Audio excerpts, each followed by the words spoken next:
كل نفس ذائقة الموت ثم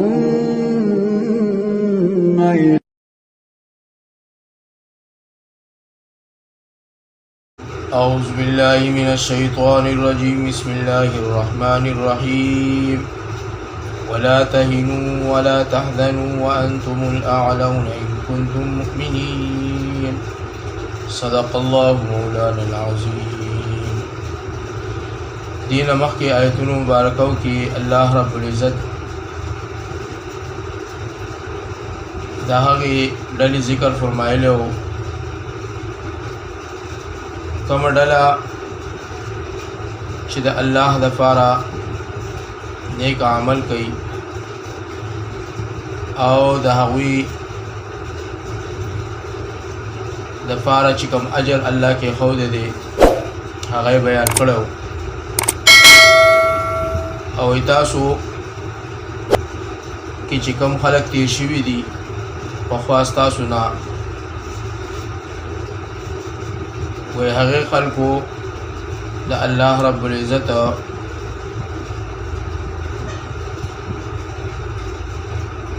دا قانون راګرځولی و چې الله رب العزت ورته ارشاد فرمایلو چې ستاسو دغې عملونو په بدله کې چې د الله سره کومه بدله ده او ستاسو بخل په الله باندې او چې چا د الله رب العزت تکذیب کړی دی نو الله رب العزت د هغه عبرت نشان جوړ کړي دي او دا قرآن کریم خو یو هدایت دی یو لاره ده د نصیحت منونکو لپاره چې یو لوی نصیحت دی دا چې هغه پرهیزګاران خلک دي. اوس دلته کې الله رب العزت فرمایي چې دا آیت مبارکه نازل شوی دی په ورځ د جنگ احد کې دی چې رسول الله صلی الله علیه وسلم حکم کو صحابه کرامو ته چې بیا زی په کفارو پسې او دا مؤمنان زخمیان وو نو په دوی باندې ډېره سخته شوه نو الله رب العزت ای مسلمانان مجاهدینو ته ارشاد فرمایي ولا تحزنوا او تاسو مسستیږئ ولا تهنوا او تاسو مسستیږئ ولا تحزنوا او مخفه کیږئ وانتم الاعلون او تاسو یې غالب پدوی ان کنتم مؤمنین کچریه تاسو ایمان راوړونکي. ان یمسسکم کورسی تاسو ته قرح زخم علماء دلته لیکلي دي لکه چې ستاسو اویا تنه په جنګ کې شهیدان شول د مشرکانو هم لوی لوی مشران اویا تنه په جنګ کې په جنګ د بدر کې چې کوم دی وجلي شو او همدارنګه چې کوم دی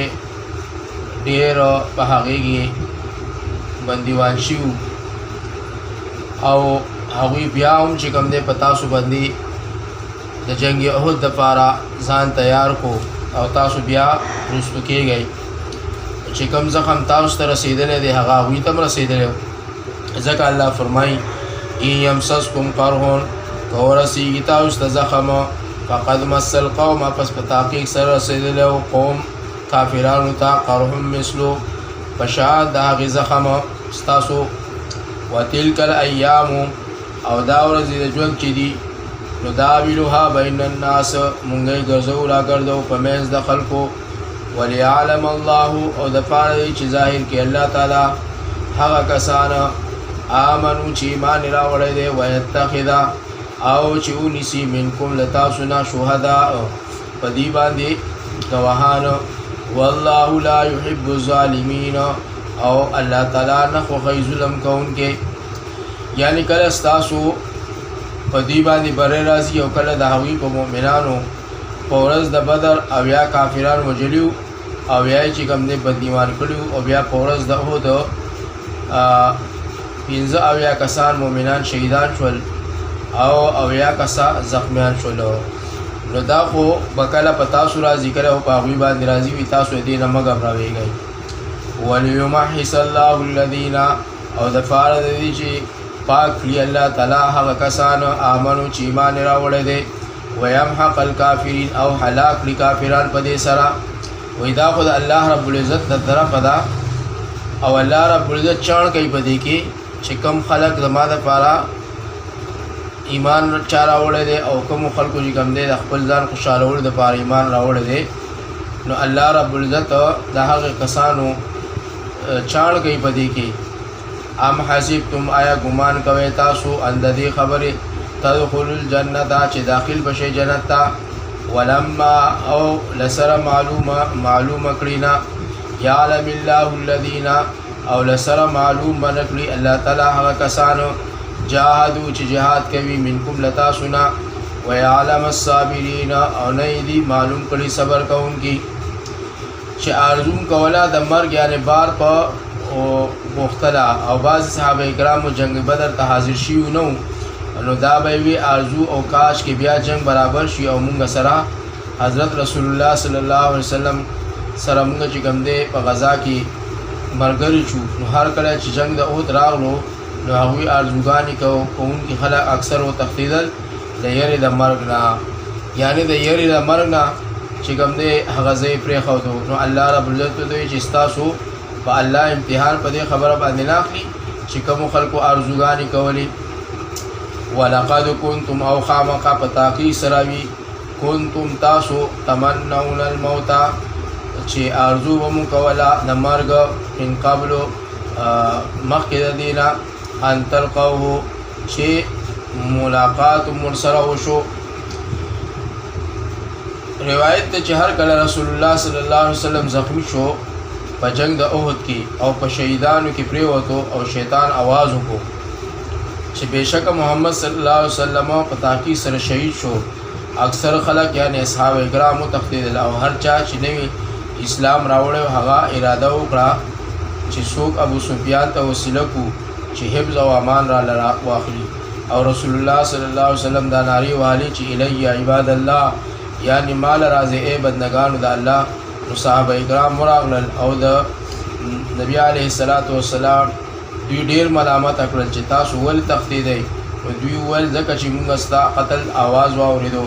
نازل شو چې وما محمد الا رسول. دارنګې د هغې مسلمانانو تذکره الله فرمایلی چې کومو به د مرګ د شهادت چې کوم دی آرزوګانې کولې او چې کله ورسره ملاقات شو نو فقد رأیتمو پس په تحقیق سره ولید تاسو دا مرګ وانتم او حال دا چې تاسو تنظرون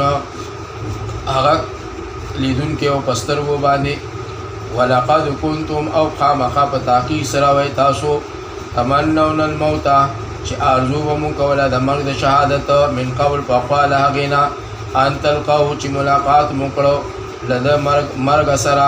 فقد رأیتموه پس په تحقیق سره ولید تاسو دا مرګ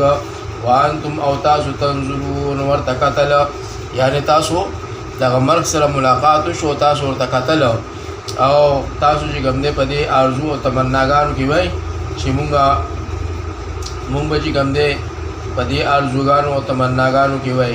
نو الله رب العزت فرمایي چې تاسو خو لیدونکي وای د هغه وخت د هغه مرګ نو څنګه چې کوم دی تاسو د دې نه تښتئ. الله رب العزت دې موږ ټول له عمل توفیق راکړي. السلام علیکم ورحمۃ اللہ وبرکاتہ. اللهم لك الحمد كما انت اهل وصل على محمد كما انت اهل وافعل بنا ما انت اهل فانك اهل التقوى واهل المغفرة. سبحان ربك رب العزة عما يصفون وسلام على المرسلين آمين.